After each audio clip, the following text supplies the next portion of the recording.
بسم الله الرحمن الرحيم. السلام عليكم ورحمة الله وبركاته.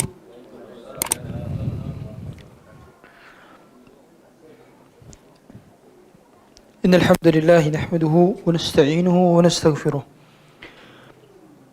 ونعوذ بالله من شرور أنفسنا ومن سيئات أعمالنا. من يهده الله فلا مضل له ومن يضلله فلا هادي له. أشهد أن لا إله إلا الله وحده لا شريك له وأشهد أن محمدا عبده ورسوله وصفيه من خلقه وخليله. أدى الأمانة وبلغ الرسالة ونصح للأمة وكشف الله به الغمة وجاهد في الله حق جهاده حتى أتاه اليقين وتركنا على محجة بيضاء ليلها كنهارها لا يزيغ عنها إلا هالك. اللهم فصل وسلم وزد وبارك وأنعم وكرم ومجد على عبدك ورسولك محمد صلى الله عليه وعلى آله وصحبه وسلم. فقال عز وجل: يا أيها الذين آمنوا اتقوا الله حق تقاته ولا تموتن إلا وأنتم مسلمون. وقال عز وجل: يا أيها الذين آمنوا اتقوا الله وقولوا قولا سديدا يصلح لكم أعمالكم ويغفر لكم ذنوبكم ومن يطع الله ورسوله فقد فاز فوزا عظيما. أما بعد فإن أصدق الحديث كتاب الله وخير الهدى هدى محمد صلى الله عليه وسلم وشر الأمور محدثاتها وكل محدثة في دين الله بدعة وكل بدعة ضلالة وكل ضلالة في النار. Hadirin hadirat yang dirahmati Allah Subhanahu wa taala, sampailah kita di kajian kita yang keempat ini ya, sesi 4. Setelah kita membahas tentang hakikat harta, kemudian kita bahas kezaliman dalam transaksi, kemudian itu kita bahas tentang gharar dan implikasinya, serta di kesempatan kali ini kita akan bahas tentang riba. Riba yang menghancurkan, riba dan kehancurannya. Dan riba sejatinya berasal dari kata raba yarbu, ialah bertambah. Dan Allah Ta'ala menggunakan kosakata yang sama di dalam ayat yamhaqullahu riba wa yurbi. Yamhaqullahu riba ar-riba wa yurbi, ar-riba wa yurbi. Allah menggunakan kosakata raba dalam konteks objek, dan Allah menggunakan kosakata yurbi dalam konteks fi'il mudhari'. Penjelasannya ialah karena sejatinya yang Allah ingin sampaikan, yang menumbuhkan ekonomi itu bukan riba. Riba justru menghancurkannya. Tapi yang menumbuhkan ekonomi ialah filantropi atau sosial, tabarru'at, sedekah, wakaf. Dialah yang menggerakkan ekonomi.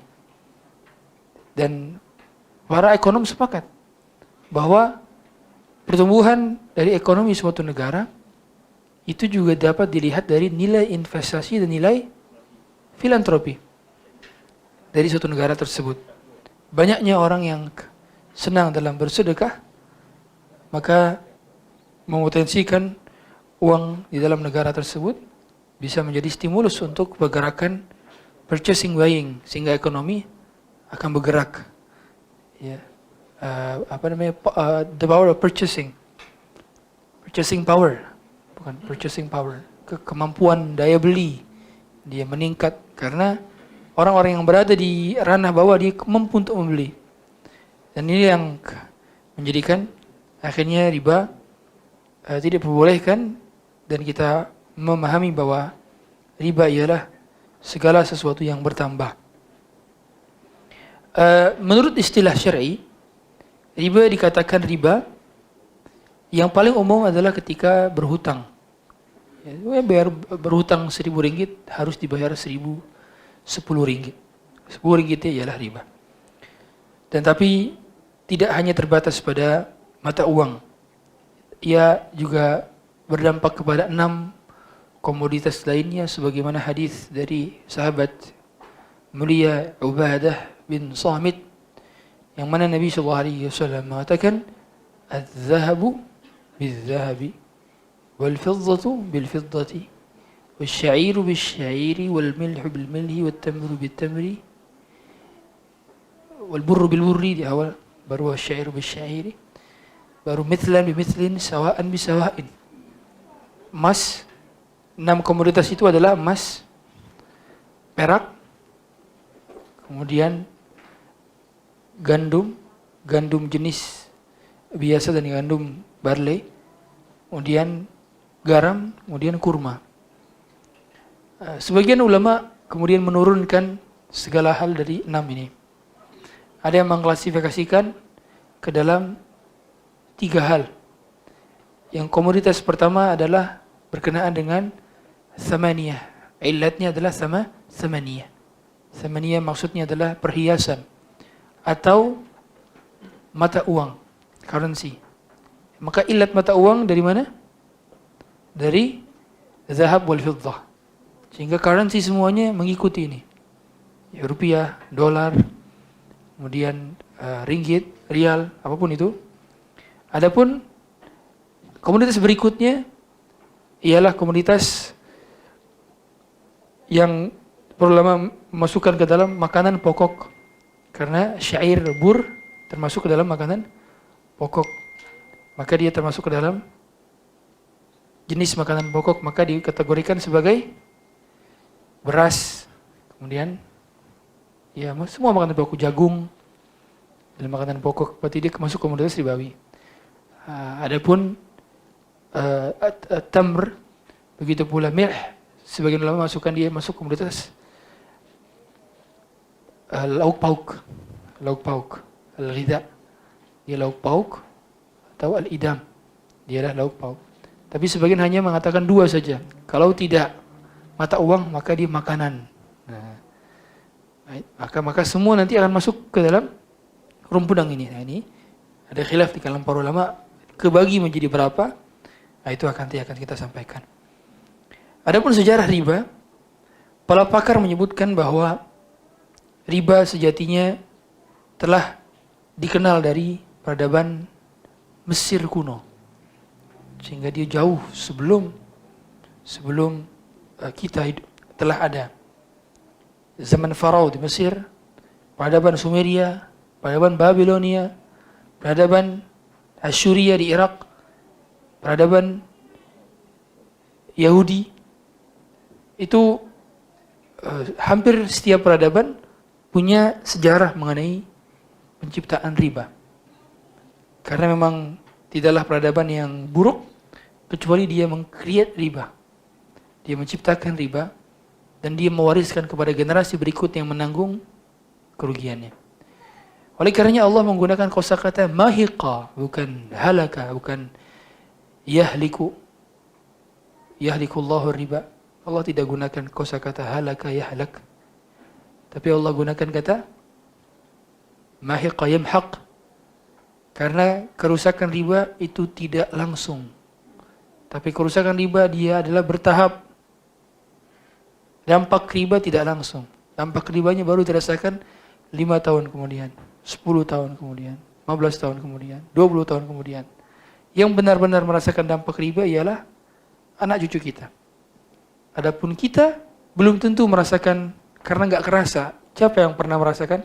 Inflasi itu baru kerasa setelah kita sudah dewasa. Oh, ternyata harga bakso, harga nasi lemak zaman dulu sama nasi lemak sekarang jauh beda ya.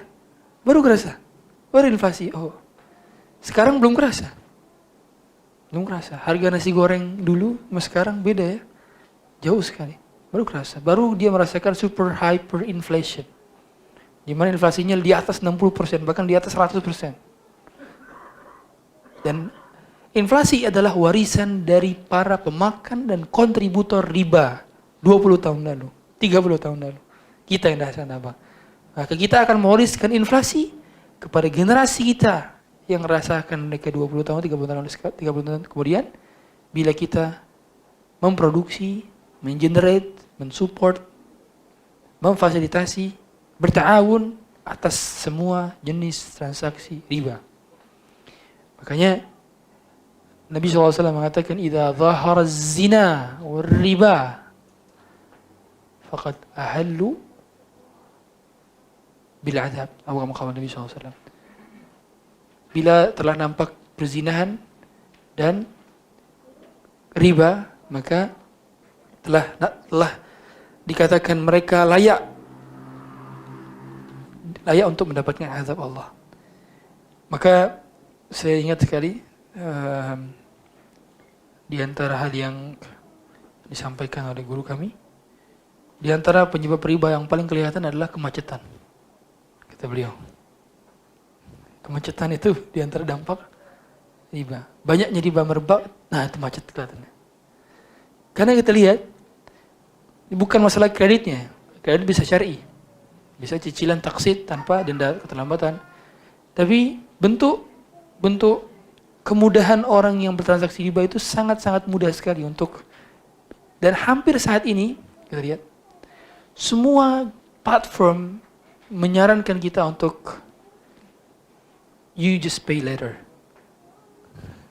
Ya, aplikasi apa yang nggak ada pay laternya hari ini? Beli pulsa ada pay laternya. Ada pakai marketplace hijau, oranye, kuning, merah, biru, ada pay laternya. Semua menyuruh kita untuk bayarlah nanti. Ada bunga persen dan dia dapat. Bagaimana dia dapat keuntungan kalau dia tidak menggunakan metode semacam ini? Dan nanti dia dapat bunga, kemudian dia dapat cicilan. Kalaupun Ustaz kan tidak ada bunganya 0% saat pay later saya Ustaz. Tapi ada klausul late charge, denda keterlambatan. Ada klausul itu. Dan kalau kita setujui, meskipun kita tidak pernah terlambat bayar, kita telah menyepakati klausul riba. Sama. Berarti sama. Itulah mengapa budaya semacam ini hari ini kita lihat membuat orang merasa terburu-buru ingin punya sesuatu. Padahal tidak ada yang perlu diburu-burui dalam hal rezeki. Maka dalam hidup ini tidak ada yang perlu dicepat-cepatkan. Yang perlu dicepat-cepatkan itu apa? Menikah. Nah, antum yang belum nikah. Nikah, kalau sudah datang jodohnya segera.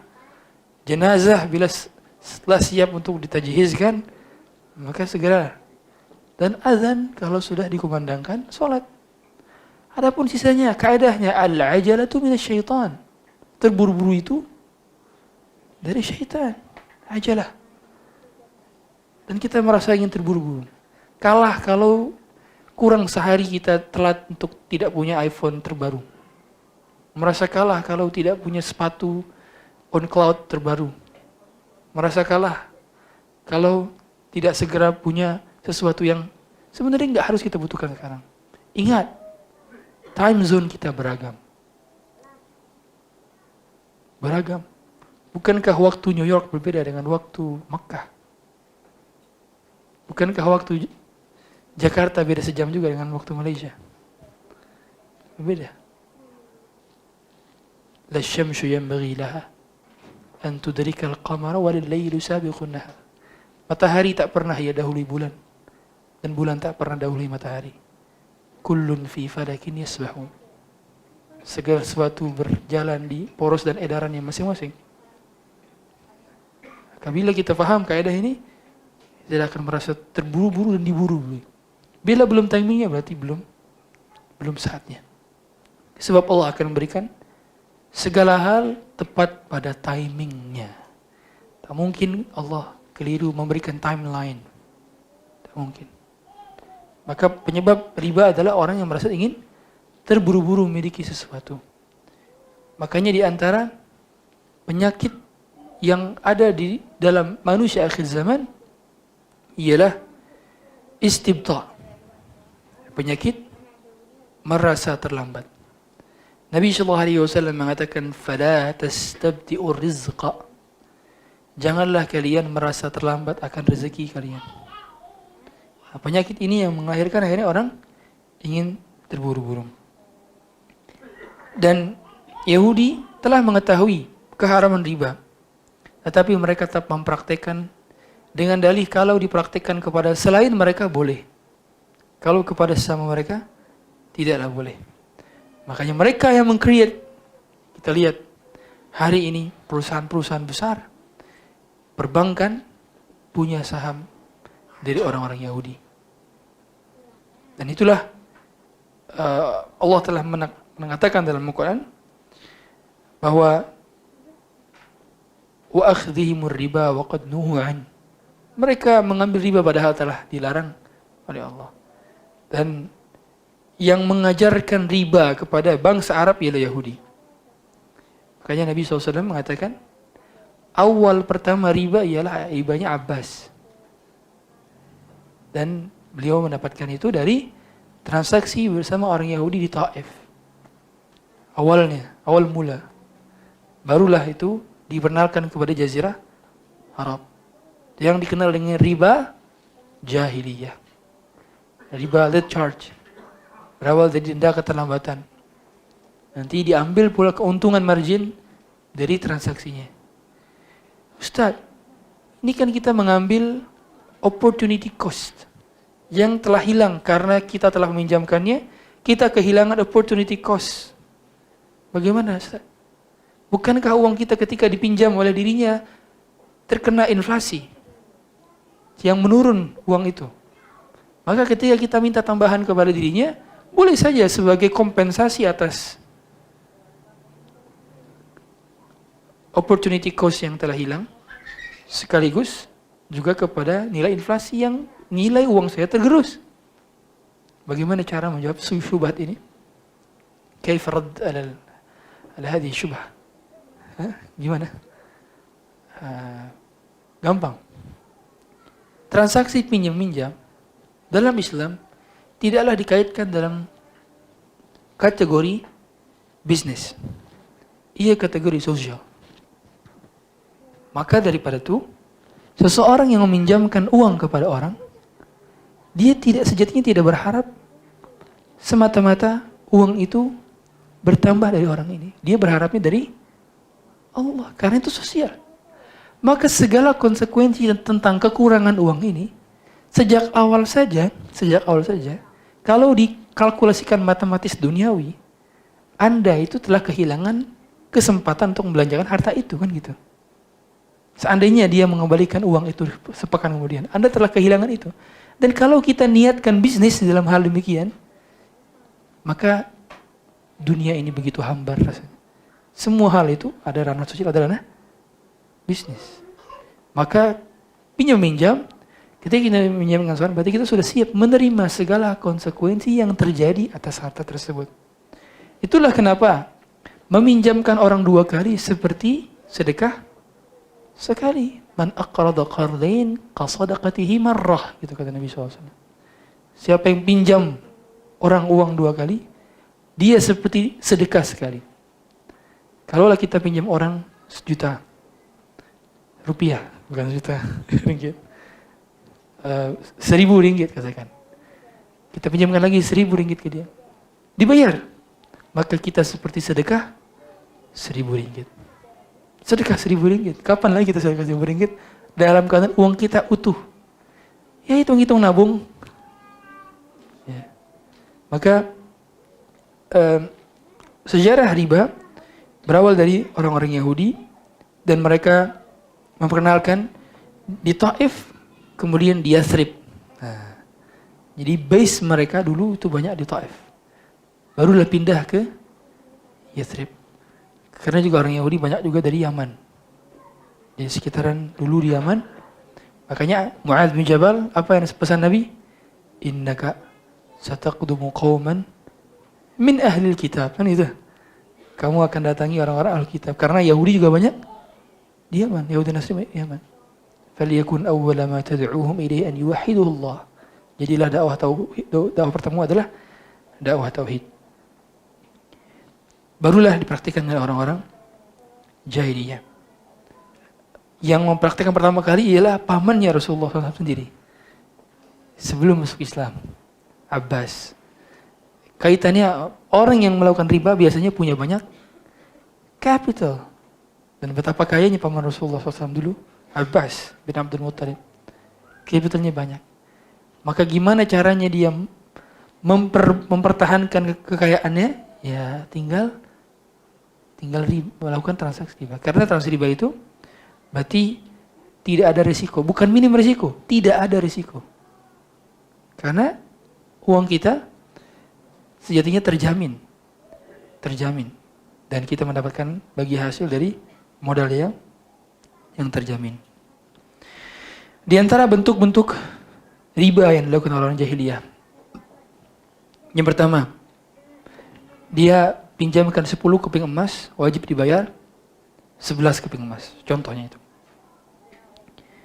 Kemudian di antara bentuk lainnya adalah saat jatuh tempo maka wajib bayar denda keterlambatan. Nah, denda keterlambatan ini tidak diperbolehkan berarti dalam akad yang sifatnya kita mendapatkan jasa di depan. Kalau kita dapat jasa di depan nanti bayar akhir. Ini namanya apa? Istilahnya kalau listrik itu tuh, pasca bayar. Nah, pasca bayar itu kalau ada klausul denda keterlambatan tidak boleh kita gunakan pasca bayar. Siapa di sini yang handphone providernya masih pasca bayar? Segera ganti ke prabayar. Karena berarti kita menyepakati klausul denda keterlambatan bila kita gunakan. Ada denda keterlambatan. Bukankah kalau kita telat bayar kita bisa kena denda? Provider wifi. Siapa wifi yang di sini di rumahnya? Bayarnya setelah akhir bulan. Nah, perhatikan tuh, klausulnya apa? Kalau seperti listrik di Malaysia, nggak bayar putus, itu yang terbaik. Itu sesuai syar'i. Tapi kalau berlanjut, tapi bayar denda keterlambatan, ini riba jahiliyah. Ini riba jahiliyah. Maka pilih-pilih, biasanya yang pasca bayar itu kan, kalau nggak listrik, air, lagi, wifi, ya pulsa itu apa namanya? Kredit ya? Top up kredit. Biasanya yang pasca bayar itu, bayarnya nanti. Nah yang semacam ini, subscription juga tuh. Hampir semua kita ada subscription hari ini. Saya pribadi subscribe YouTube Premium, supaya tidak lihat iklan. Ya, itu perhatikan. Jangan sampai ada. Nah, kalau saya tidak bayar YouTube Premium saya, mati langsung. Dia nggak ada denda keterlambatan. Nah, bos apa? Oh, kayak gitu. Ya, bagus berarti. Nggak ada denda keterlambatan. Ya, makanya kalaupun ada, pilih-pilih. Ganti yang lain. Kecuali ia akad iz'an. Akad iz'an, akad dari pihak terkuat ke pihak terlemah. Yang kita nggak punya pilihan untuk bernegosiasi dan tidak ada pilihan lain. Seperti tadi listrik di Indonesia, di PLN, itu nggak mungkin kan untuk negosiasi karena harganya sudah ditetapkan pemerintah, kita nggak bisa ngatur harga. Maka demikian dilarang. Kemudian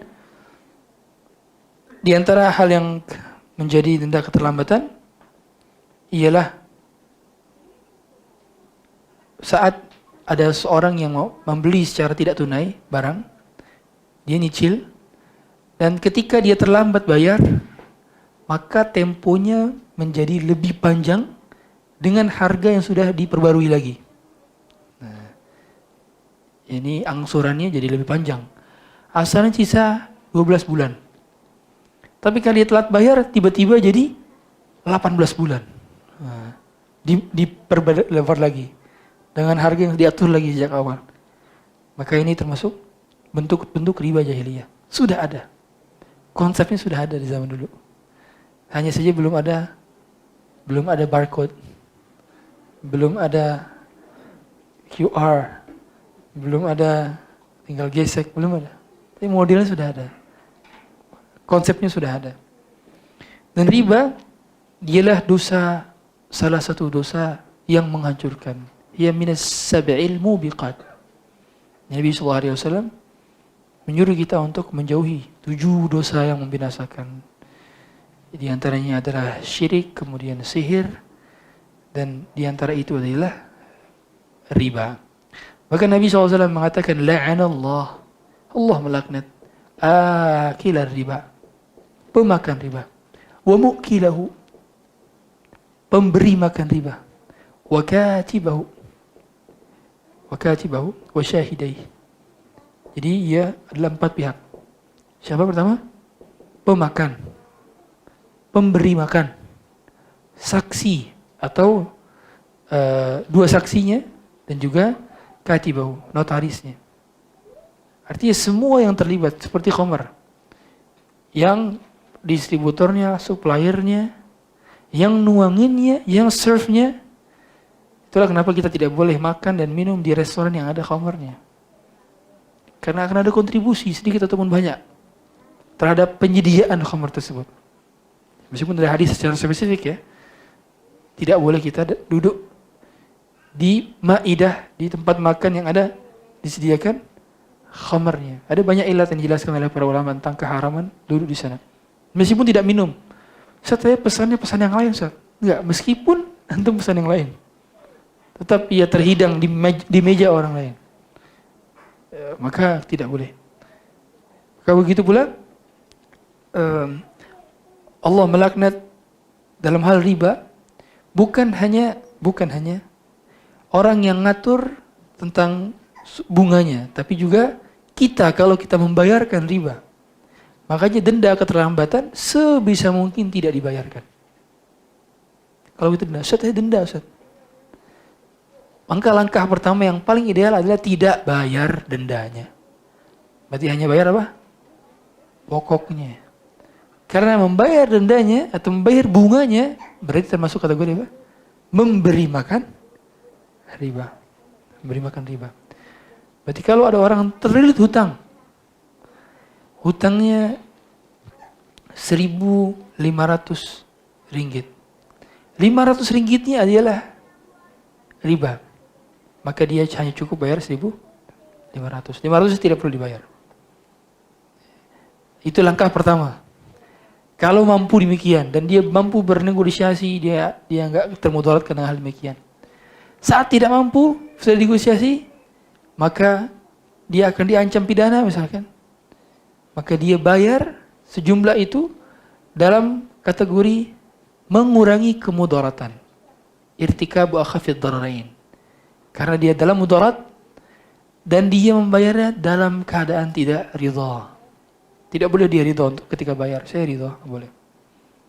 Sama seperti ketika seseorang untuk mendapatkan haknya dengan prosedural yang sulit, dia harus bayar. Padahal itu haknya. Nah, seperti Indonesia itu buat SIM, paspor atau apapun. Tapi kalau paspor sepertinya enggak terlalu. Kalau SIM, license, ya, license driving, itu di Indonesia oknum sebenarnya. Ya. Artinya kalau banyak orang yang sudah dites berkali-kali, secara uji kelayakan lolos. Tapi sebab ia dipersulit oleh oknum tertentu, maka dia perlu membayar uang pelicin, under table. Yang ini menjadikan akhirnya dia perlu bayar. Nah, apabila memang dia secara standar kelulusan mengemudi layak, tetapi dipersulit hanya karena orang yang itu meminta uang, maka kita bayar untuk mengambil hak kita dan kita tidak dosa, tapi dia dosa. Nah, ini kaidahnya. Tapi berarti apa? Kita ada standarisasinya telah layak. Bukan sejak pertama sudah pakai uang pelicin. Nah, kita yang paling tahu kondisi masing-masing. Beda antara orang yang sudah layak, udah ikut tes, ternyata dipersulit. Sama orang yang sejak awal nggak pernah ikut tes dan nggak pernah tahu dia bisa atau enggak. Tiba-tiba dia pakai uang pelicin. Jelas ini adalah kategorinya kategori suap, rishwah. Ya, nah ini perbedaannya. Maka riba yang Allah Ta'ala suruh kita tinggalkan, ia adalah sisa-sisanya. Ya ayyuhalladzina amanu ittaqullaha wa dharu ma baqiya minar riba. Sisanya daripada riba. Kalau sisanya aja ditinggalkan, apalagi yang lebih besar daripada sisa, gitu maksudnya. Kenapa kok sisanya, Ustaz, yang menjadi patokan? Ma baqiya minar riba. Karena sabda Nabi SAW yang pernah beliau sampaikan, akan ada satu zaman di mana merebaknya riba, semua kita akan terkena Dampaknya, kalau tidak kena maka minimal kena debunya. Ya. Asabahu min ghubarihi, gitu kata Nabi SAW. Dia kena debunya. Itulah maka kita meninggalkan zat riba. Dan Allah kaitkan dengan kata in kuntum mu'minin, bila kalian merasa kalian beriman. Tandanya orang beriman akan meninggalkan riba. Dan dosa riba diancam perang. Sampai satu ketika Al-Imam Malik pernah ditanya oleh seorang. Jadi orang yang bertanya ini, beliau melihat ada orang yang mabuk. Keadaannya buruk sekali. Entah dia berkata-kata kotor, atau dia mencaci maki orang lain, atau dia tidak seperti terurus gitu, mabuk. Maka dia mengatakan dalam lisannya, demi Allah, kalau ada orang yang lebih buruk daripada orang yang mabuk, saya akan talak istri saya. Ini namanya talak taqliq. Talak ta'liq. Talak yang dikaitkan dengan satu keadaan. Contoh, bila ada, contoh nih ya, bukan benar. Bila ada orang masuk lewat pintu ini, saya talak istri saya. Nah, ini mah talak ta'liq yang dikaitkan sesuatu. Nah, orang ini melakukan talak ta'liq. Dia ragu, dia bingung. Benarkah? Saya khawatir. Apakah benar memang ada yang lebih buruk daripada, jangan-jangan benar lagi ada yang lebih buruk. Kalau gitu saya talak istri saya dong. Maka dia nanyalah ke Imam Malik. Wah Imam, saya mau bertanya, adakah yang lebih buruk daripada orang yang minum khamar? Apa jawab Imam? Karena kalau saya benar, saya akan talak istri saya. Begitu saya sampaikan tadi, kata Imam Malik, wait, tunggu. Beliau berhari-hari.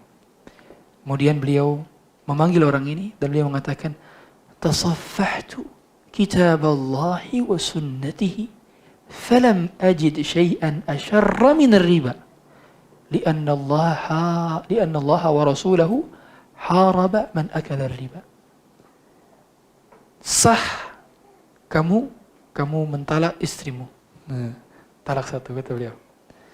Karena saya sudah bolak-balikan kitabullah dan sunnati, dan saya belum mendapati ada satu dosa yang lebih buruk daripada riba. Artinya khamar tidak lebih buruk daripada riba. Riba lebih buruk daripada khamar.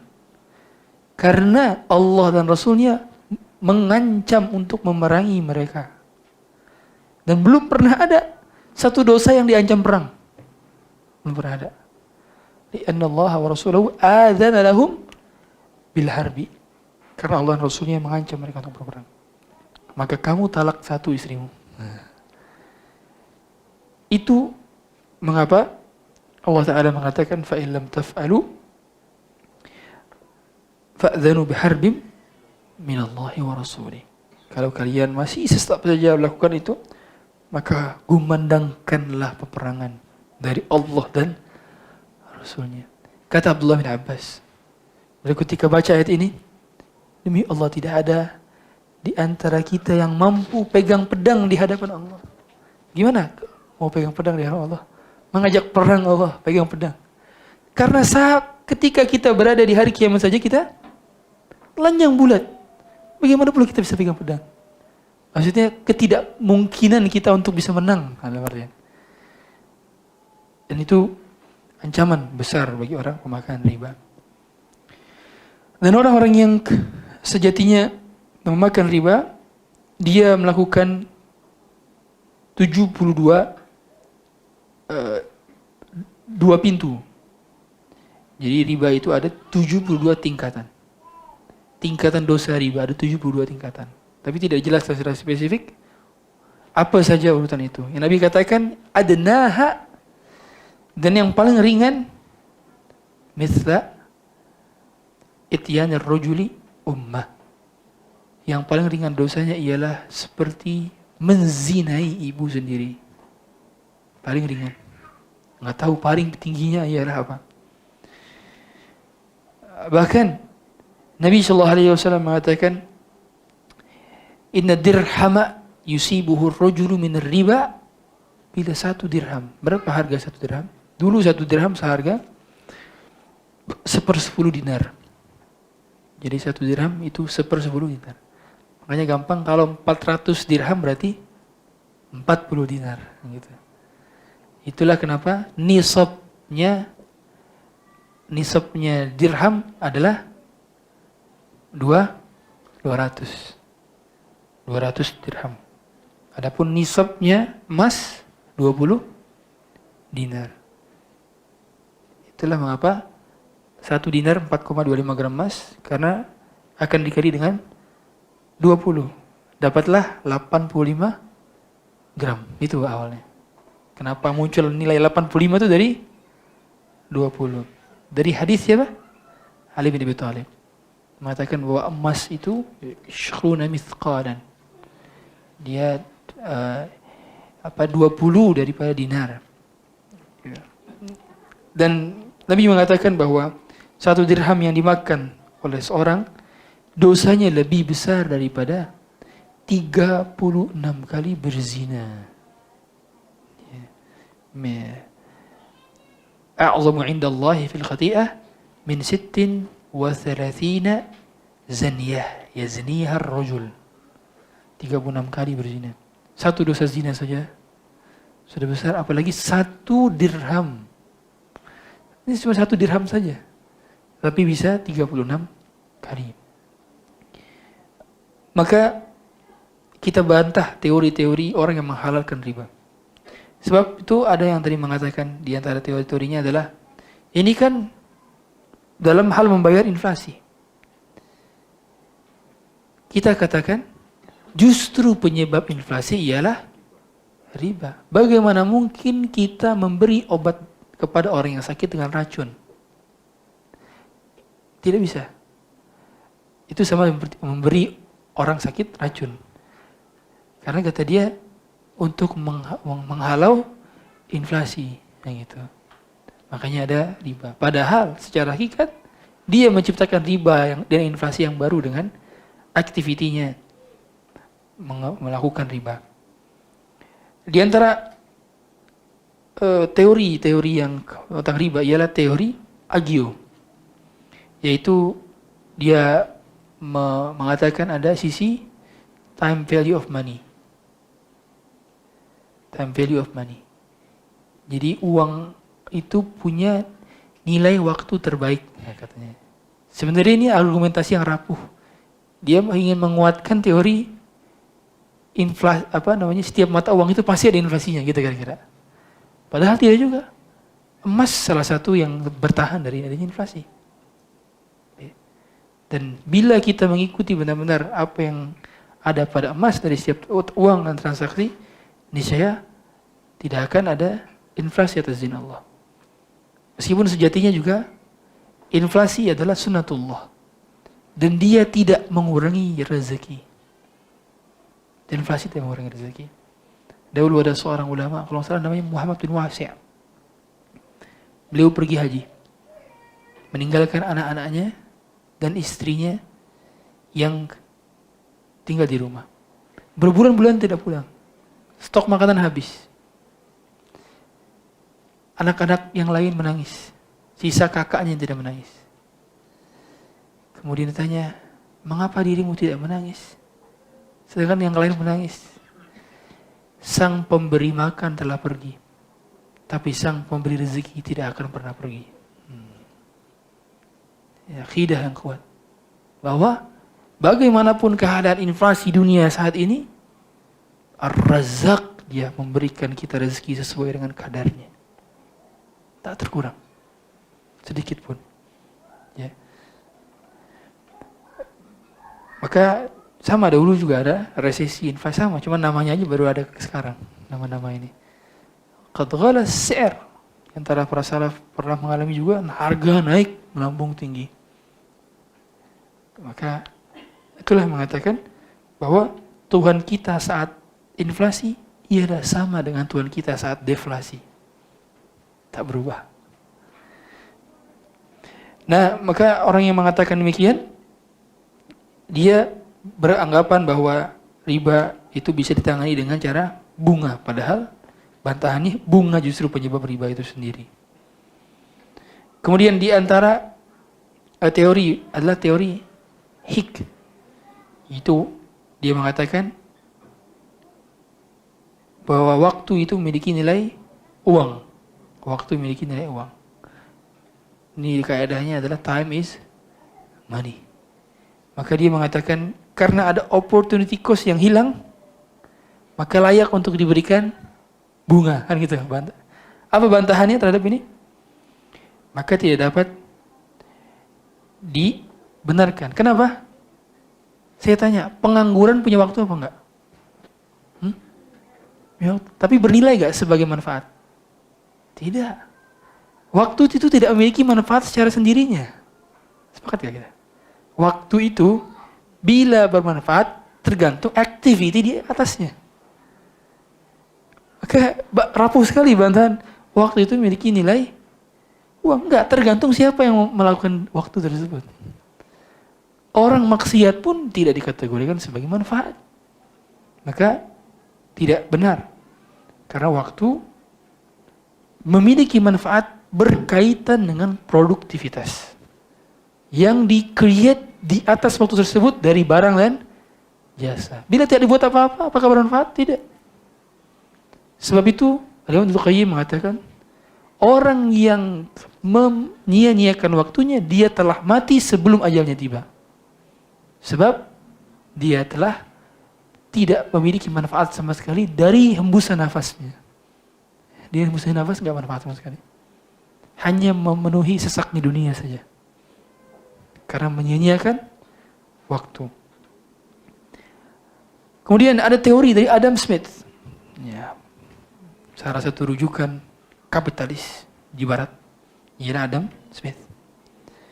Dia mengatakan bahwa umumnya profit itu lebih tinggi daripada bunga. Maka bunga itu sebagai ganti rugi dari pihak kreditur atas sebagian laba yang tertunda. Karena dia tidak mendapatkan uangnya langsung dari debitur. Karena laba yang tertunda, maka dia perlu mendapatkan kompensasi karena labanya tertunda di pihak debitur, dia belum bayar ke kita. Maka kita harus paham tadi tanggapannya gimana? Kaifa rad ala hadhihi syubhah? Bahwa riba itu bukan riba tidak mungkin merupakan hubungan saling menguntungkan antara peminjam dengan pemberi pinjaman. Riba itu hakikatnya apa? Kezaliman bagi pihak yang meminjam. Bagaimana tidak? Ketika dirinya mendapatkan barang tersebut, dia harusnya sama-sama menanggung risiko kerugian. Orang ketika dapat uang tambahan, maka dia harus selaras dengan kompensasi jasa atau penanggungan risiko yang dibuat. Orang yang mendapatkan dana riba, apakah dia ada risikonya? Tidak ada. Maka sejatinya tidak adil. Kalau memang mau memberikan untung, harus kedua belah pihak sama-sama menanggung risiko. Tapi sejatinya orang yang dirugikan adalah yang meminjam. Karena dia sendiri yang menanggung risiko. Sedangkan dia perlu bayar kepada orang yang tidak menanggung risiko. Ini kaidahnya. Bagaimana mungkin dikatakan ini sama-sama untung gara-gara ada sebagian bunga yang atau laba yang tertahan gara-gara debitur tidak atau belum membayar? Tidak. Sejatinya tidak dapat disampaikan demikian. Kemudian teori risiko adalah mengatakan bahwa bunga yang diberikan oleh peminjam kepada pemberi pinjaman merupakan ganti rugi dari berbagai risiko yang dihadapi oleh pemberi pinjaman. Ya, seperti ketidakmampuan untuk melunasi pinjamannya. Maka kita jawab lagi-lagi dengan Islam itu mengakui adanya risiko. Kekhawatiran bahwa utangnya tidak terbayarkan bisa dilakukan langkah preventif dengan cara kolateral atau rahan. Barang gadai. Ada barang gadai. Lalu ngapain kekhawatiran itu, ketakutannya diantisipasi dengan dana riba? Tidak, ada barang gadai. Yang ketika tidak mampu, maka barang gadainya boleh dijual. Dan kita hanya boleh mengambil sisa kekurangan hutang orang tersebut yang kita jual barangnya. Adapun lebihnya kita kembalikan. Ada antisipasinya. Maka solusi sudah ada di dalam syariat. Maka inilah yang termasuk ke dalam bantahan-bantahan kepada syubhat-syubhat mereka. Kemudian dampak riba, termasuk ke dalam dampak riba. Dampak riba ada pada pertama pribadi. Secara person, orang yang punya hutang riba ataupun dia pelaku riba, dia rentenir, itu punya sifat tamak dan kikir yang berpengaruh terhadap tekanan gejala darah tinggi, stroke, dan juga punya potensi pendarahan di otak dan mati mendadak. Ini secara riset yang telah disampaikan oleh seorang profesor dari salah satu fakultas kedokteran di Mesir. Beliau meneliti. Setelah dia teliti, rata-rata orang punya penyakit darah tinggi, kemudian potensi stroke lebih tinggi dari orang yang punya pinjaman riba dibanding orang yang tidak punya. Kemudian juga di awal pertengahan tahun 2011, salah satu bank internasional yang ada di Indonesia itu juga melakukan tindakan kekerasan kepada pemegang kartu kredit di dalam satu ruangan di perusahaan tersebut. Dan ternyata setelah dicek bahwa banyak penelitian, pembunuhan juga banyak terjadi karena penagihan hutang riba. Ya, dampaknya sampai ke tahap pembunuhan. Kemudian dampak kepada masyarakat. Maka dampak kepada masyarakat ialah tidak ada rasa iba antara orang kaya dan miskin. Maka penjalin hubungan antara si kaya dan si miskin itu dari mana? Dari zakat. Makanya zakat tidak boleh dipindahkan. Kenapa tidak boleh dipindahkan? Apa hikmah tidak boleh dipindahkan? Dan apa dalil zakat tidak boleh dipindahkan? Sabda Nabi SAW kepada Mu'adz, tatkala Nabi mengatakan, setelah mereka faham solat, maka ambillah harta mereka untuk diberikan kepada orang miskinnya. Tu'khadhu min aghniyaihim wa turaddu ala fuqaraihim. Aghniyaihim, fuqaraihim. Sama. Dhamirnya itu merujuk kepada pihak yang sama. Ialah objek dakwah di Yaman. Sehingga harta zakat di KL disalurkan juga di KL. Harta zakat di Bandung disalurkan juga di Bandung. Patokannya adalah di mana daerah itu berada. Kenapa? Karena orang kaya yang dia tinggal di satu daerah tersebut, yang pertama kali menyaksikan kekayaannya secara depan mata siapa? Ya masyarakat di kota tersebut. Kalau masyarakat yang melihat ternyata ialah fakir miskin, lihat dia naik McLaren tiap hari, jam tangannya Rolex, kemudian baju-bajunya branded semua ya. Ternyata dia ngasih zakatnya ke orang di sana, bukan ke fakir miskin di situ. Ada rasa sakit hati. Nah, karena mereka ngelihat tapi nikmatin orang. Nah, maka penjalin hubungan itu dengan jembatan bernama zakat. Itu ada hikmah zakat. Kenapa diberikan di tempat sama kita mendapatkan harta. Begitu pula dampaknya terhadap ekonomi. Riba itu merusak sumber daya manusia. Sumber daya manusia. Sebab manusia itu adalah penggerak utama roda ekonomi. Kalau manusianya idle, gak ngapa-ngapain. Dia bagaimana memanfaatkan source-nya. Dia punya skill, dia punya ilmu pengetahuan. Tapi begitu dia dalam keadaan tidak memiliki keinginan untuk berinvestasi, dia hanya tinggal dapat uang dari deposito saja. Jadi dia tidak mau meng-create sumber daya dari barang dan jasa. Dan riba merupakan penyebab utama, bukan salah satu, penyebab utama dari adanya inflasi. Kemudian riba juga menghambat laju perekonomian. Riba itu menghambat laju pertumbuhan ekonomi. Dan ini telah disampaikan oleh seorang yang bernama John Keynes.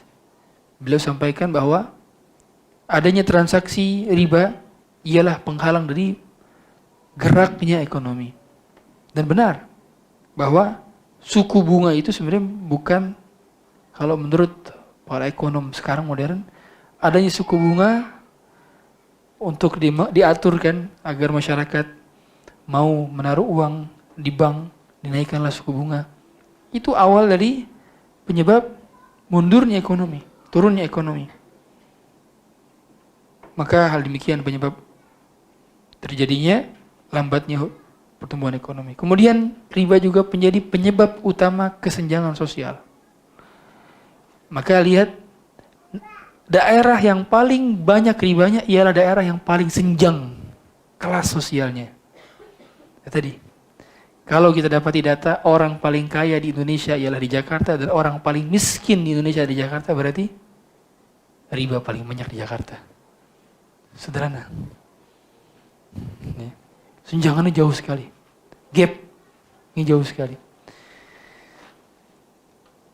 Saya menarik, kemarin saya ke Uzbek dan saya tanya, berapa di sini tingkat kemiskinan?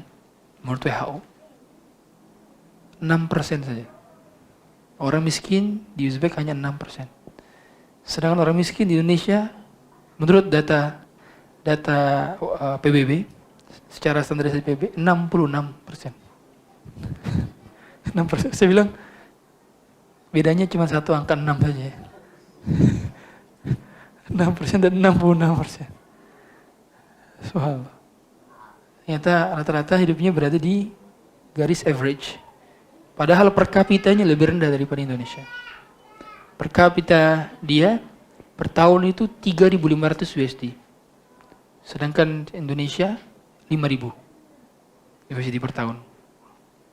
Lihat betapa kesenjangan itu yang menjadikan mudahnya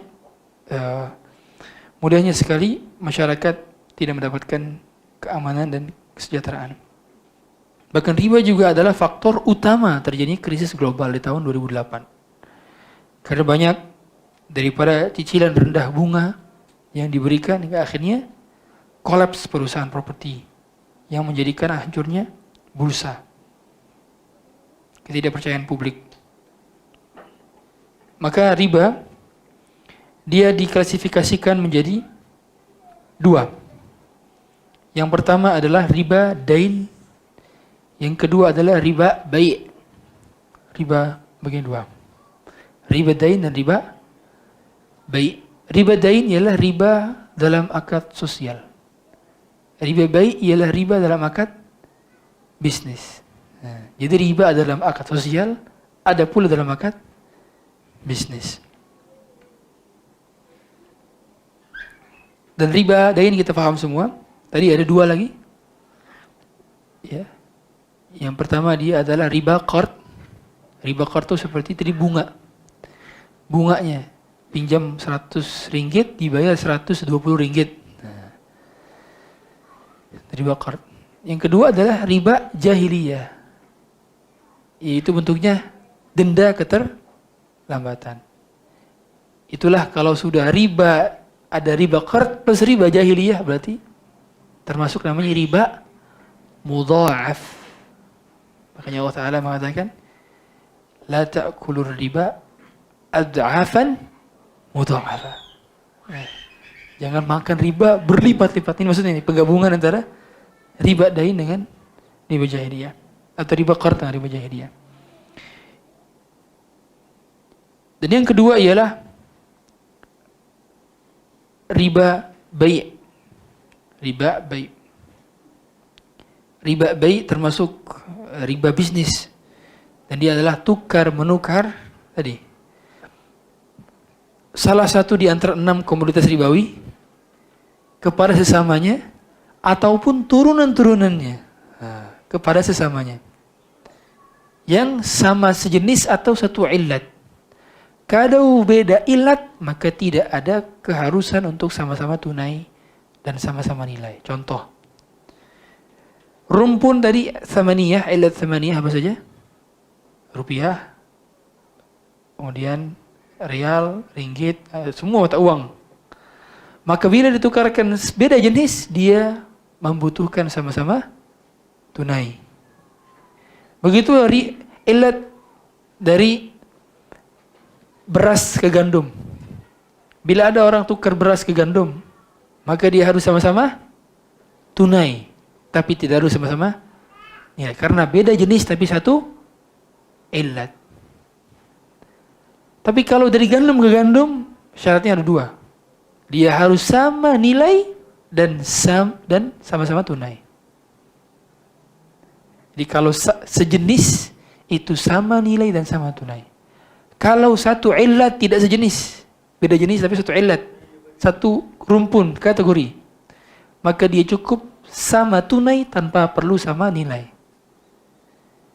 Adapun kalau beda illat, contoh tukar emas ke beras, apakah ia harus sama tunai dan sama nilai?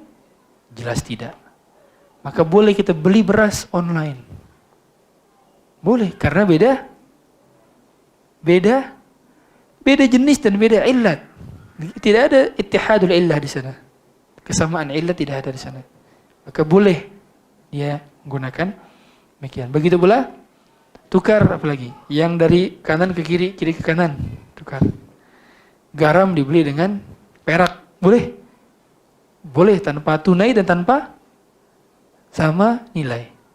Karena ia beda illat dan beda jenis. Ini patokannya. Di antara hal yang menjadi bentuk-bentuk riba dain ialah contoh riba dain. Tadi kan 2. Contoh riba dain. Pertama, bunga bank. Sepakat ulama-ulama kontemporer bunga bank termasuk ke dalam riba. Bunga bank. Sebab kenapa dikatakan riba? Karena ketika kita menaruh uang di bank, bank itu memutarnya. Dan sesuatu yang kita titipkan kepada orang dan dia putar uang itu, maka dia menjadi dhamin, dia menjamin uang tersebut. Yang mengkonsekuensikan uang itu telah berubah, telah alternate. Dari akad wadiah, akad titipan kepada akad utang. Jadi meskipun saya menaruh uang di bank, itu hakikatnya bukan saya menaruh uang di bank, tapi saya sedang meminjamkan uang kepada bank. Karena dalam Islam patokannya itu hakikat bukan lafaz. Al-ibratu bil maqasidi wal ma'ani la bil alfazi wal mabani. Kaidahnya. Al-ibratu fil 'uqud bil maqasidi wal ma'ani la bil alfazi wal mabani. Ukuran akad itu patokannya adalah hakikat dan niat, bukan skema atau kosakata. Maka mau kita katakan dia bunga kah? Mau dikatakan dia bunga mawar, bunga melati, bunga bangkai, bunga apapun, tetap dia riba. Meskipun ada penamaan 100 terhadap riba. Karena hakikatnya ialah riba. Dan apapun kita katakan, kita menaruh uang di bank, kita top up, kita apapun namanya kita sebutkan, tetap kita sedang meminjamkan uang itu kepadanya. Karena ketika kita taruh, dia punya kuasa atas pengelolaan uang tersebut. Meskipun kapanpun boleh kita ambil, tetapi dia punya kuasa atas pengelolaan uang tersebut. Tapi meskipun demikian, tidak akan pernah perbankan mampu mengembalikan uang kita secara langsung semuanya. Nggak akan bisa. Karena ada reserve. Dia ada kaidah reserve. Dia hanya perlu menyimpan di dalam saldonya 10 atau sampai 20% dari total saldo orang yang nabung. Semuanya diapain? Ya dikreditkan, dibuang keluar. Makanya hal yang paling ditakuti oleh bank ialah rush money. Betul. Orang semua narik uang. Nah, makanya di antara hal yang terjadi dulu di Jakarta, yang kita tahu, tahun pemilihan pilkada, orang mengancam untuk rush money ke seluruh perbankan. Paniklah seluruh perbankan. Karena modal reserve yang mereka simpan hanya 10% dari total dana yang terkumpul dan terhimpun di perbankan. Akhirnya nggak bisa. Dan itulah makanya sulitnya dan masih berjihad beberapa perbankan syariah untuk menjadi benar-benar syariah.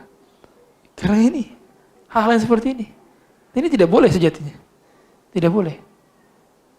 Ya, karena akadnya tidak sesuai dengan apa yang tertunaikan. Kemudian oleh karenanya dalam hal ini berarti tidaklah boleh kita menabung uang di bank konvensional sebab ada riba. Ustaz, bukankah bank syariah juga masih potensi ada riba? Ya, benar. Masih potensi ada riba. Tetapi kita memilih yang paling ringan kemudaratan dari keduanya. Maka saya sering sampaikan dengan kosakata, saat ada satu orang yang taubat dan ada satu lagi orang yang belum taubat, mereka sama-sama pinjam uang ke kita. Dan kita mau nggak mau harus naruh uang di dia karena untuk jaga-jaga keamanan. Karena kita nggak punya dompet misalkan. Kemana yang harus kita taruh uang kita? Kepada orang yang baru taubat tapi make mistake. Dia selalu berkesalahan. Kadang-kadang salah, kadang-kadang benar. Sama orang yang belum taubat, dia nggak sama sekali taubat. Kepada siapa kita berikan uang kita? Kepada yang taubat. Sederhana. Itulah perumpamaan bank syariah dengan bank konvensional. Kita anggap bank syariah ini bank yang bertatih-tatih untuk bertaubat. Kita apresiasi taubatnya dan kita kritisi mana yang perlu diperbaiki. Tapi kita sokong dengan bantuan doa. Bukan justru sebaliknya. Kita bermesraan dengan bank konvensional, padahal ada bank syariah yang alternatifnya lebih banyak hari ini. Itu dalam hal loyalitas. Karena bagaimanapun, di bank syariah itu tidak ada permodalan untuk khamar, haram. Tidak ada permodalan untuk prostitusi. Tidak ada permodalan untuk daging babi, tidak ada. Tapi itu boleh dalam bank konvensional. Boleh. Perputaran dana itu untuk khamar, untuk game, untuk hal-hal yang haram, itu dilegalkan secara hukum positif. Ya.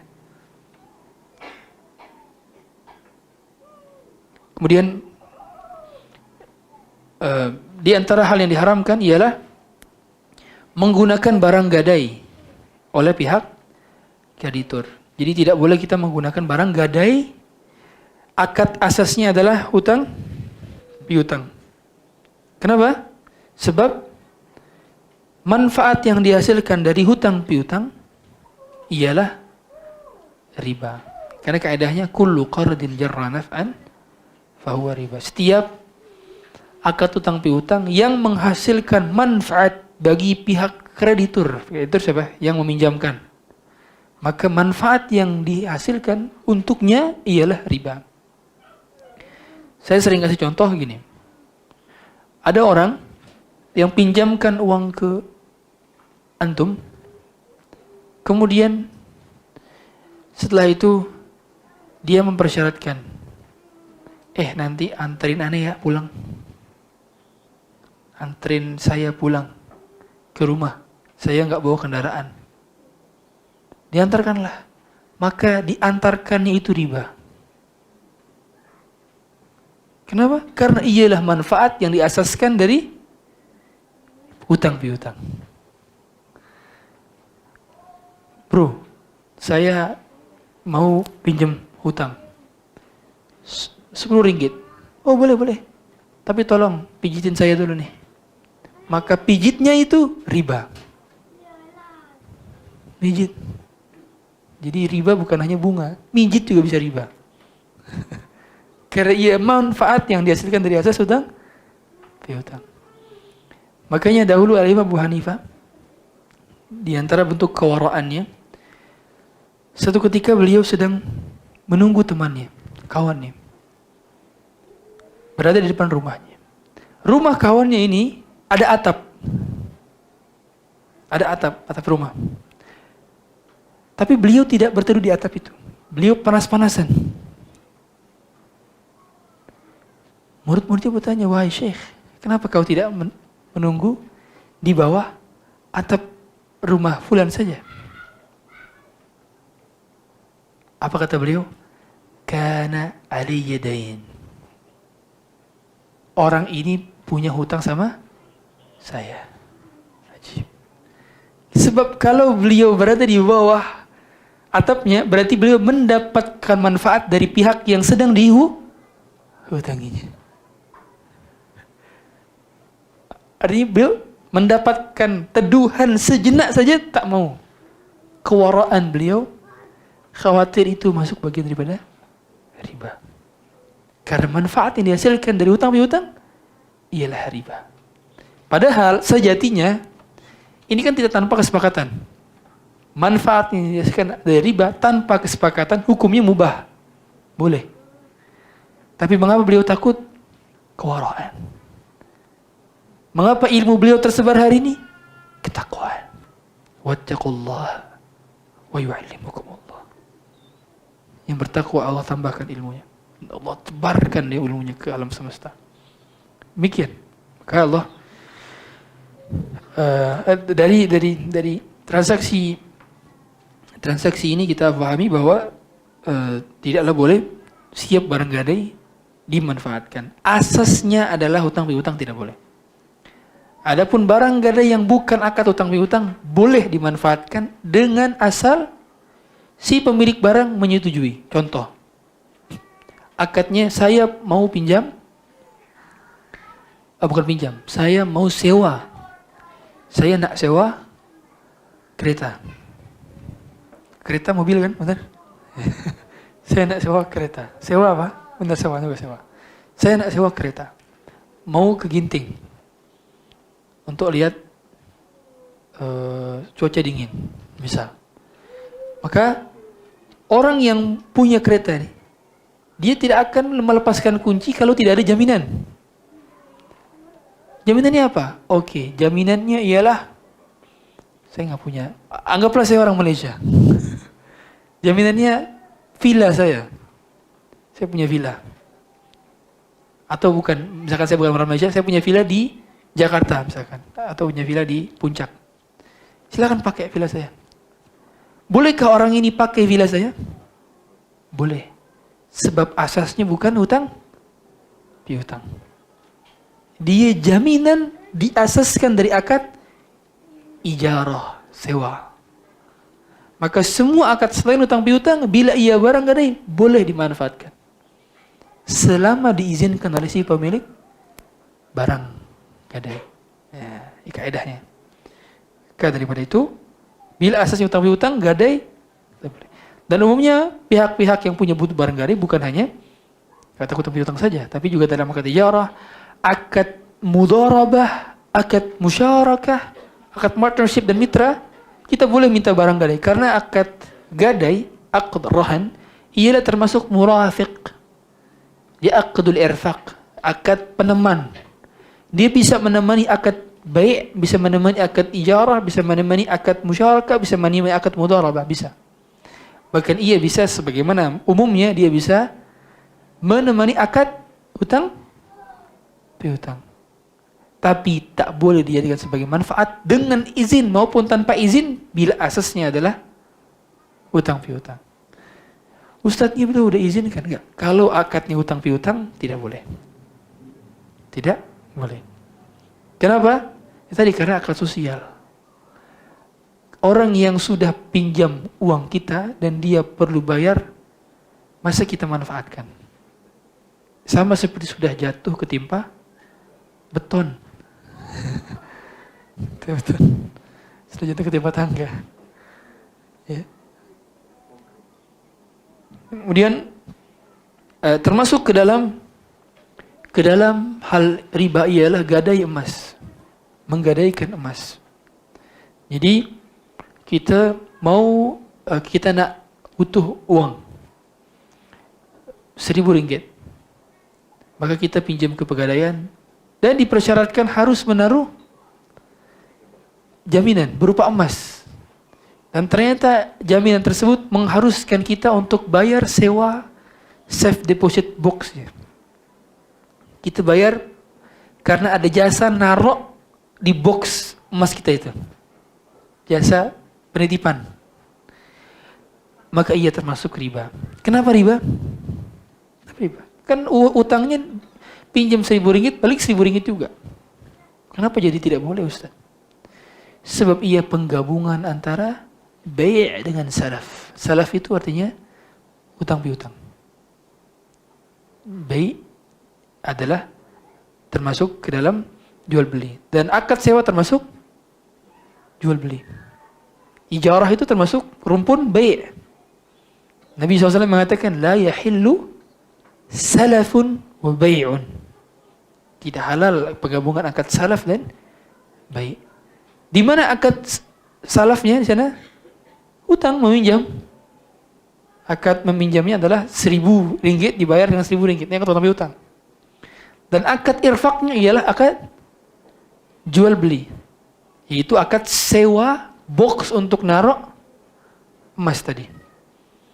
Dan dia mendapatkan manfaat dari akad menyewakan box itu dari asas utang piutang. Sehingga kalau misalkan kita nak pinjam 10.000 ringgit, dipersyaratkan, oke boleh, kamu pinjam 10.000 saya dengan syarat kamu jual iPhone kamu kepada saya. Akad utang piutang jadi dasar basicnya. Dan akad jual beli jadi irfaknya. Inilah penggabungan yang diharamkan dari akad jual beli dan akad utang piutang. Karena jual beli ada margin. Jual beli ada profit. Dan profit yang dihasilkan dari akad utang piutang adalah riba. Kullu qardin jarra naf'an fahuwa riba. Adapun bila akad jual beli jadi asas dan akad utang piutang jadi tambahan, maka ia bukan larangan la yahillu salafun bai'. Mengapa? Sebagai contoh, seperti model transaksi apa di sini kalau di Indonesia namanya? Oh, di sini ada Grab Food, right? Grab Food. Bisa kan? Si driver itu beli dulu pakai uangnya. Kita nanti cashnya bayar nanti. Saat makanan itu sampai. Kita pesan, makanan sampai, pesan nasi lemak, makanan sampai, baru kita bayar. Bisa kan? Bisa. Mengapa hal demikian tidak termasuk riba? Karena asasnya ialah jual beli. Adapun pada saat driver menalangi apa bahasa? Mengcover sementara dia bayar pakai uang dia, itu termasuk apa? Hutang. Tapi sebab hutang piutang itu ialah asas di atas, bukan di bawah, bukan dasar. Asas dasarnya adalah jual beli. Mengapa? Terlihat dari motifnya. Saya tanya, orang pakai aplikasi Grab Food, Shopee Food, apapun namanya, you name it. Inti akad dia menggunakan aplikasi itu mencari utangnya atau makanannya? Makanannya. Tak ada orang yang mau cari utang di sana. Maka ia adalah asasnya adalah jual beli berarti makanannya. Sebab asasnya jual beli, maka tidak termasuk ke dalam la yahillu salafun bai'un. terlihat dari bagaimana urutan penyebutan Nabi SAW terhadap salaf dulu baru bai'. Nabi tak sebutkan la yahillu bay'un wa salafun. Ya termasuk ijaz tartibi. Suatu hal yang berurutan, itu ada makna yang di dalamnya, yang bisa kita tarik kesimpulannya. Ya, makanya semua hal dalam Quran, kalau dia berurutan, ada hikmah di balik urutan itu. Mustahil Allah taruh sesuatu tidak berurutan dan secara ngacak, sporadis, tidak mungkin. Tidak mungkin. Seperti Allah taruh rahim. Kenapa Anda sudah melihat kata rahim itu kalau dipasangkan dia taruh di belakang bukan di awal. Kebayang? Innallaha wal ghafurur rahim. Innallaha kana ghafurar rahima. Ar-Rahman Ar-Rahim. Rauf Ar-Rahim. Lihat. Kenapa tidak Ar-Rahim Rauf? Kenapa? Kenapa urutan rahim di belakang? Para ulama menjelaskan dalam kaidah fikih Asmaul Husna bahwa setiap namanya Allah dibalut dengan rahmatnya yang lebih tinggi daripada itu semua. Selaras dengan apa yang Allah katakan dalam hadis qudsi, inna rahmati sabaqat ghadabi. Sungguhnya rahmatku melampaui kemurkaanku. Maka hadirnya kita dalam semesta ini, bahkan masuk surganya kita, sebab rahmat dari Allah Ta'ala. Maka Allah perlu menyandingkan sifat-sifat dengan rahim. Itu salah satu urutan. Dan masih banyak dalam Quran mengapa urutkan sesuatu. Dan yang terakhir yang ingin saya sampaikan sebelum kami jawab pertanyaan ialah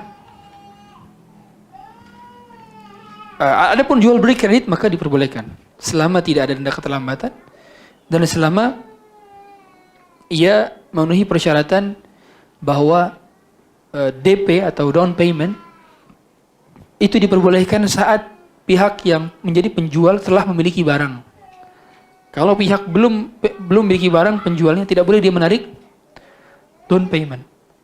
Kemudian kalau dia tak punya uang atau kalau dia belum punya barang, maka dia perlu membeli barang dulu baru berakad. Sehingga di awal dia belum berakad, baru janji jual dan janji beli. Itulah dinamakan al-murabahatu lil-amiri bisyara. Al-wa'du bil-murabahati bil-amiri bisyara. Akadnya itu. Jadi janji beli dan janji jual kepada pihak LKS atau lembaga keuangan syariah, untuk dia beli dulu, kita janji untuk beli, dan kita tidak taruh DP, dia beli, dia sudah punya barang, baru dia jual ke kita secara tidak tunai. Itu hukum masalah demikian. Tapi banyak pelanggaran-pelanggaran yang tidak sesuai. Masih banyak yang bisa kita pelajari lagi nanti. Saya nak jawab beberapa question ini.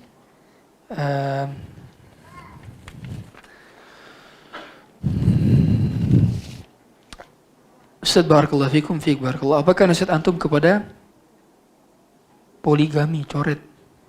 Oh bukan. Universitas berbasis Islam di negeri ini yang menetapkan keterlambatan atas pembayaran iuran sekolah. Sampai sekarang denda terlambat bayar uang sekolah ini masih ada di kampus-kampus Islami. Tidak dibenarkan. Maka hal demikian termasuk harusnya contoh ya. Bahkan bukan hanya terdapat keterlambatan seperti itu. Denda untuk karena pelanggaran saja itu dibahas oleh para ulama. At-ta'ziru bil mal itu tidak disepakati oleh seluruh ulama. Artinya ada ulama yang tidak boleh ta'zir bil mal. Hukuman dalam bentuk denda uang itu secara hukum Islam tidak disepakati oleh para ulama, apalagi dalam dunia pendidikan.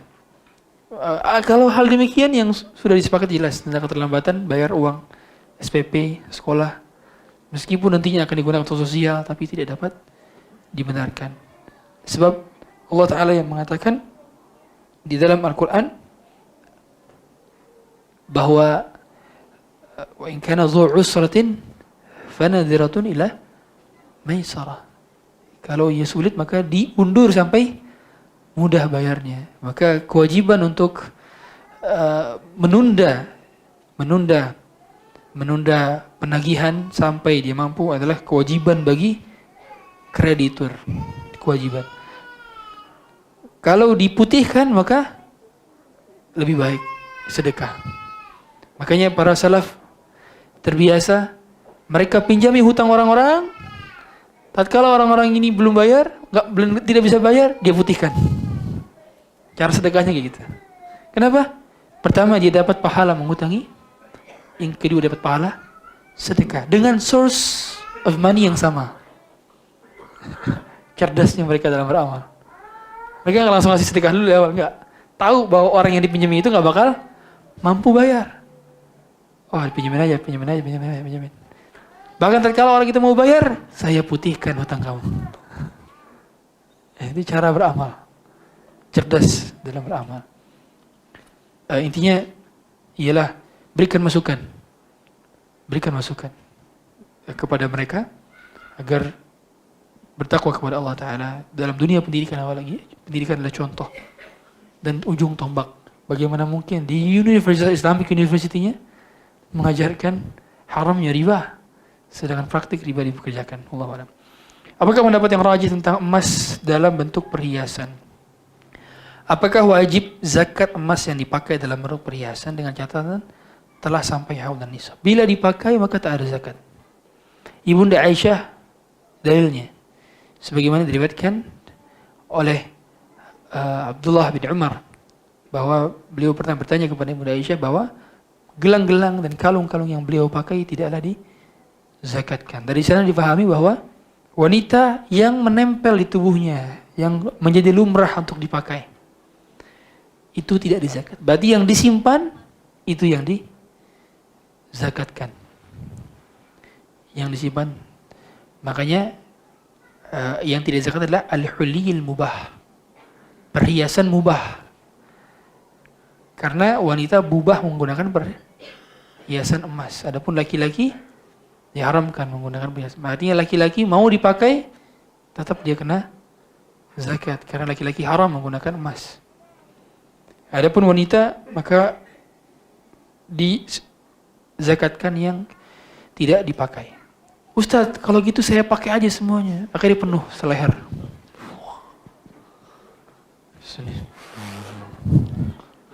Saya pakai semuanya. Biar nggak kena zakat. Enggak, patokan ulama adalah sesuai kadar urf. Perhiasan itu dipakai sesuai dengan kadar urf. Kalau urfnya kadar dipakai ya cuma sedikit, 1-2 misalkan. Bukan 10, bukan 15, 20. Kadar urf. Kalau kadar urf yang membolehkan, maka dikatakan boleh. Ya. Kalau apa? Banyak ganti-ganti. Maka yang dipakai saat itu saja yang jadi patokan. Yang dilepas itu tidak jadi hitungan gitu ya. Jadi saat tidak dipakai, maka itulah yang sejatinya dihitung. Yang tidak dipakai yang dihitung. Adapun yang dipakai tidak dihitung. Karena mungkin saja ini jadi hilah. Oh kalau gitu saya ganti-ganti aja semuanya. Kan semuanya saya pakai Ustaz. Akhirnya dia tidak zakat sama sekali. Karena semuanya pernah dia pakai. Hilah jadinya.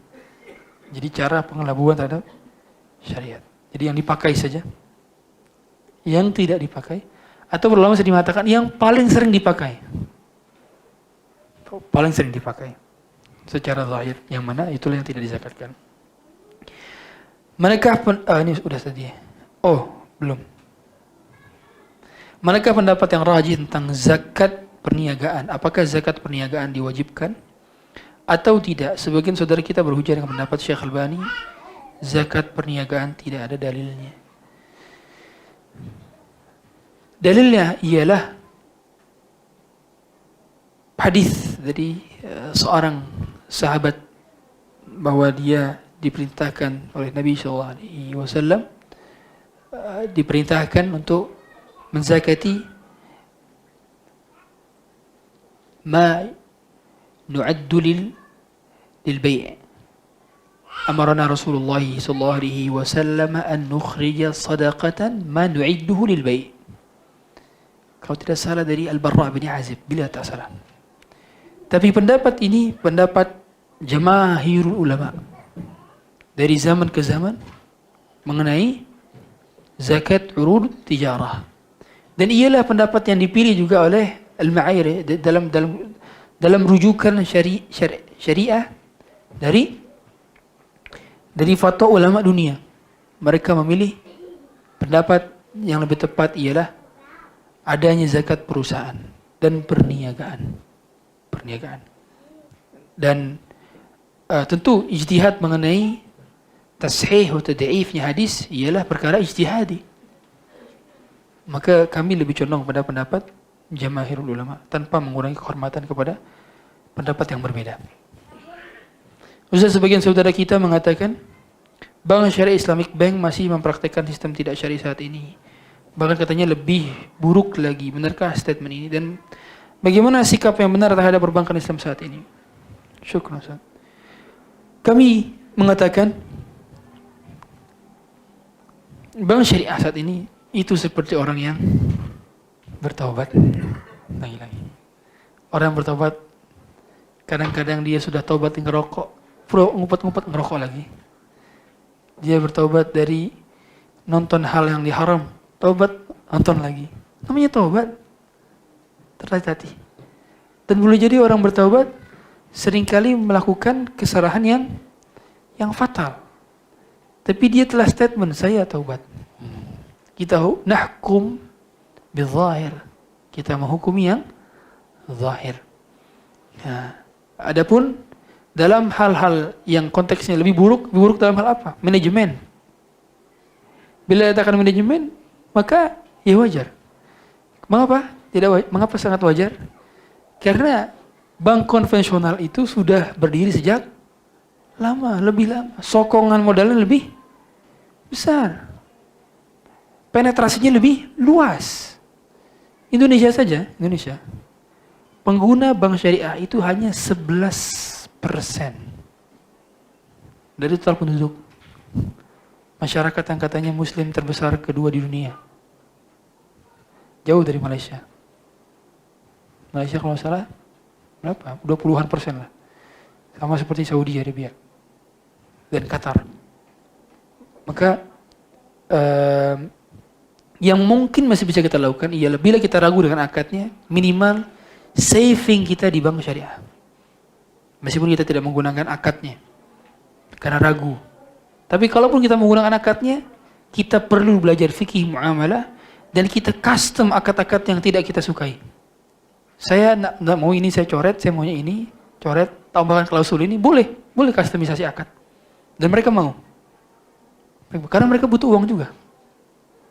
Maka akad itu bisa dikemas secara syar'i kalau kita ingin syar'i. Jadi ketidakselarasan dia dengan syariat ia adalah by transaction. Kalau dia mengikuti sistem, ada fatwa dari para ulama dan itu ijtihadi, maka kemudaratannya ringan dan lebih baik tentunya dibanding bank konvensional. Tapi jadi poinnya, kesiapan atau tidak kita mau terus berbenah. Dan inilah cara dalam berjuang, karena memang tidak mudah perjuangan dalam hal ini. Wallahu a'lam. Suatu hari saya pernah menjual barang seorang consignment kepada si A. Saya terima waktu 1 bulan seharga Rp3.000. Tapi selama 1 bulan dia tidak mampu dijual oleh si A. Kemudian saya membatalkan kesepakatan itu dan saya meminta dikembalikan barang tersebut. Tapi si A tadi tidak jujur mengembalikan barang tersebut. Saya tidak pasti alasannya. Tapi setelah itu saya membuat kesepakatan baru dengan si A. Apabila belum dikembalikan, maka harganya ialah harga yang belum apa nih? Saya minta 5.000 dan si A tidak menolak kesepakatan. Apakah transaksi ini saya batil? Perubahan harga bila ditetapkan selama rentang waktu tertentu tidak masalah. Misalkan sebulan pertama 3.000, sebulan kedua 5.000, tidak masalah. Dan dia bukan 2 akad. Boleh, makanya kita menjualkan handphone saya jual. Kalau kepada si A saya jual 15 juta rupiah. Kalau kepada si B saya jual 20 juta rupiah. Boleh. Dia bukan multi akad. Dia bukan dualisme akad. Sebab belum terjadi kesepakatan. Kalau belum terjadi kesepakatan, penawaran saya kepada siapapun halal. Boleh, gitu ya. Itulah mengapa selama belum terjadi kesepakatan, belum terjadi akad. Dan perubahan-perubahan pada akad bila terjadi antara kedua belah pihak pun ketika sudah terjadi akad, ia boleh. Asalkan kedua pihak menyepakati dan tidak ada pelanggaran syariat dari akad yang telah diperbarui. Ya, ini restructuring akad. Akadnya diperbarui, jadi akad yang baru, kesepakatan yang baru, akad yang lama dibatalkan, dan dia boleh boleh untuk melakukannya kembali.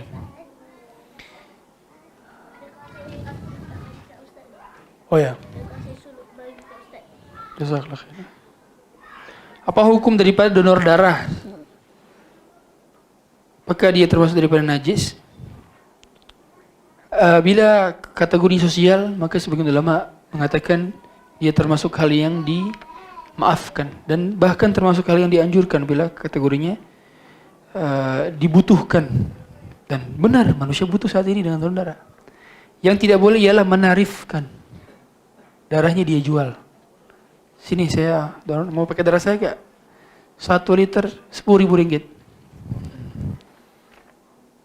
Akhirnya dia banyak makan ati, amplah. Supaya darahnya banyak. Apakah termasuk gharar untuk mengambil upah seikhlasnya untuk bekam atau pijat tradisional? Secara kalau kita tidak kecewa dengan hal berapa upah fee-nya itu, maka tidak masalah. Tapi kalau kita kecewa, contoh, ekspektasi kita saat kita bayar seikhlasnya ialah range berapa bekam di sini? Berapa? 1 kali bekam? 100 ringgit. 100 sampai berapa? 200. Range dia estimasi kalau dibayar seikhlasnya ya adalah yang bayar 300. Ternyata ada yang bayar 5 ringgit. Apalah ini 5 ringgit? Dilempar sama dia. Maka berarti tidak ikhlas. Katanya seikhlasnya. Seikhlas nerima. Maka itu. Daripada potensi konfliknya tinggi, sejak awal lebih baik ditarifkan. Dan tidak perlu takut. Dia tarif, ini halal lah, aktivitas halal. Bukankah ada hadis tentang harta yang terburuk ialah harta para tukang bekam. Para ulama mengatakan bukan kategori haram. Sepuluh sepakat. Sebagaimana pendapat Abdullah bin Abbas. Ujurahnya tidak haram. Khabith dalam hadis tersebut ialah tidak berwibawa, maksudnya gitu. Artinya ia bukan hal yang dianjurkan sekali, tapi halal. Ya, maka boleh menerima upah dari bekam. Kalau tidak boleh menerima upah dari bekam, Rasulullah SAW tidak mungkin memberi upah 1 dinar kepada tukang bekamnya. Ya. Maka dari situ boleh memberi upah. Adakah lagi?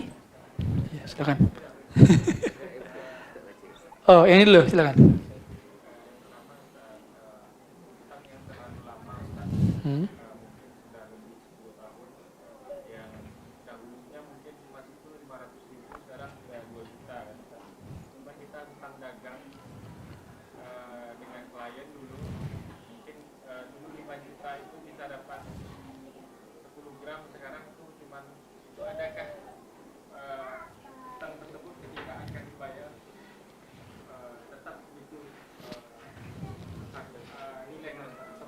Ya, barakallahu fiik.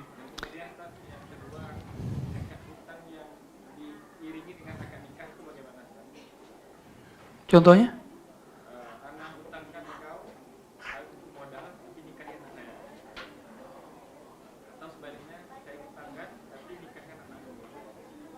Itu maksudnya bilang ke wali? Oh ya, bilang ke wali. Baik. Yang pertama, hutang yang 10 tahun lalu, 20 tahun lalu, yang telah terjadi inflasi besar-besaran. Bagaimana cara bayar hutangnya? Ada fatwa dari sebagian ulama, bila inflasinya masih di bawah 60%, maka ditanggung oleh si kreditur. Tapi bila inflasi sudah sampai tahap hyperinflation atau bahkan super hyperinflation yang ia di atas 60 sampai 100%, maka ditanggung oleh kedua belah pihak. Jadi 50 ditanggung kreditur, 50 ditanggung debitur. Contoh, harga saya misalkan apa ya? Saya katakan ringgit lah ya. Ringgit.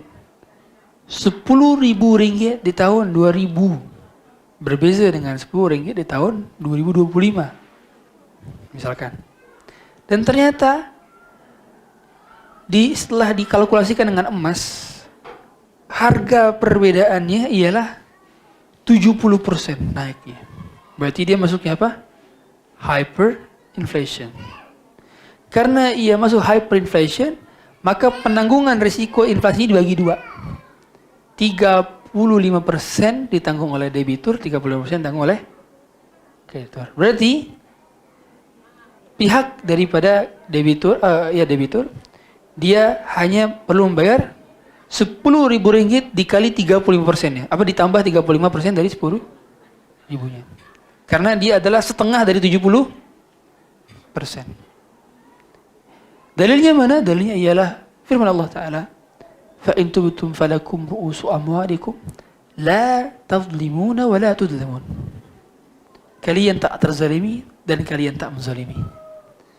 Nah, definisi tak menzalimi dan terzalimi adalah tadi kaitannya dengan adanya super hyperinflation. Tapi kalau di bawah 60%, sebagian mengatakan di bawah 50%, maka itulah resiko yang kita ambil pahalanya di sisi Allah.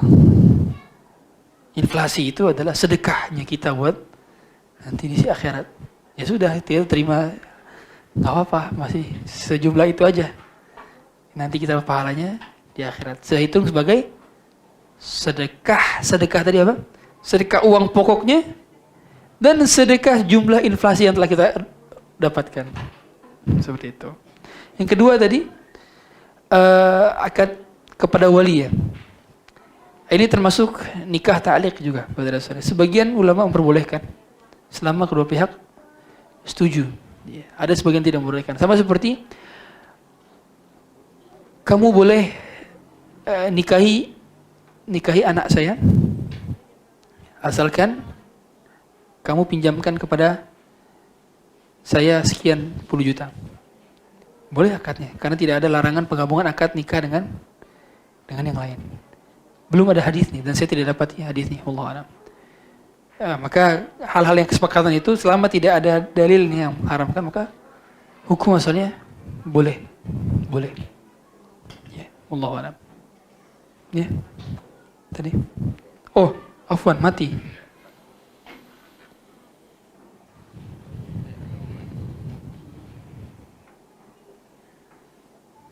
Sebagai contoh, saya invest atau join venture dalam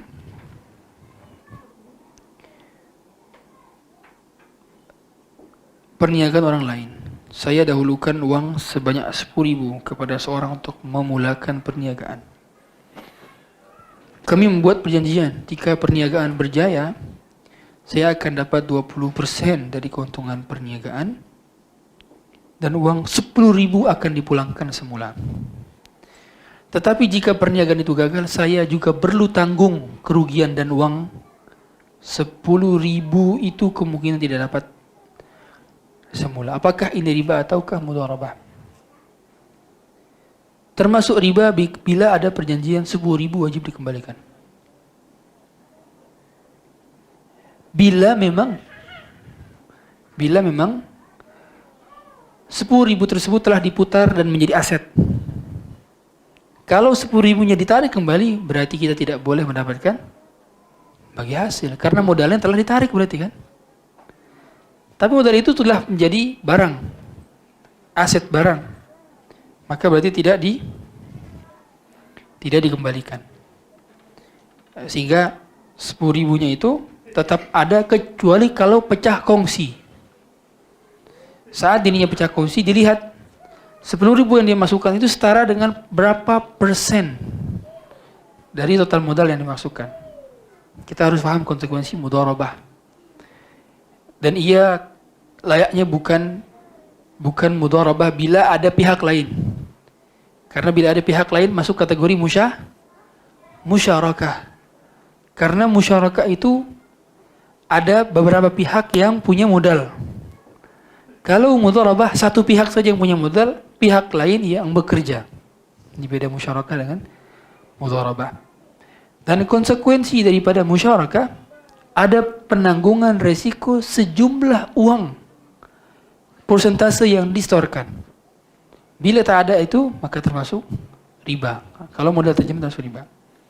Sehingga saya perlu tahu terlebih dahulu model bisnisnya apa, dan kemudian 10.000 ini sejatinya harus tetap mengendap di dalam sana.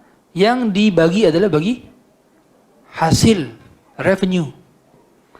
Kalau kita mau minta 10.000 lagi berarti kita lepas saham.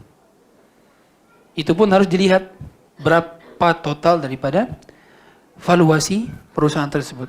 Karena boleh jadi kurang dari 10.000 atau lebih daripada 10.000. Karena yang menjadi patokan itu persentase, bukan nilai nominal. Ya. Wallahu a'lam. Cukup? Oh. Last question.